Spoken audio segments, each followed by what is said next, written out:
നിന്നെ കെട്ടിക്കത്തില്ല എന്ന് നിനക്കൊരു ഉറപ്പിന് വേണ്ടിയാ അപ്പൂപ്പനൊക്കെ കൂട്ടി നിൽക്കുന്നത്. അല്ലാതെ മനസ്സുണ്ടായിട്ടല്ല. 40 വർഷമായി ഞാൻ നിന്റെ അമ്മൂമ്മ ഒന്നിച്ച് കഴിയുക. ഇന്ന് വരെ അവളെ ഒളിച്ചൊരു കാര്യം നിന്റെ അപ്പൂപ്പൻ ചെയ്തിട്ടില്ല. നിന്റെ സന്തോഷമാണ് ഇപ്പൊ അപ്പൂപ്പന് വലുത്. നിന്റെ അമ്മയെ പോലെ ഞങ്ങളെ ഇട്ടേക്ക് പോയാ എന്നെ പേടിച്ച് മാത്രമാണോ അപ്പൂപ്പനെ കൂട്ടു നിൽക്കുന്നത്?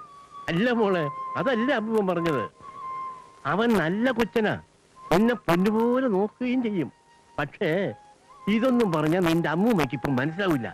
അവളെ പറഞ്ഞ് മനസ്സിലാക്കിയിട്ട് വേണം എന്റെ പൊന്നുമോളുടെ കല്യാണം ഗംഗവുമായിട്ട് അപ്പൂപ്പന് നടത്താൻ. അതുകൊണ്ട് ഇതാരും അറിയരുത്, നാണക്കേടാ. അതുകൊണ്ടാ അപ്പൂപ്പൻ ദേശീയ ശരി വരില്ല എന്ന് പറഞ്ഞത്. ഒപ്പിട്ടിട്ട് വേഗം വരണം.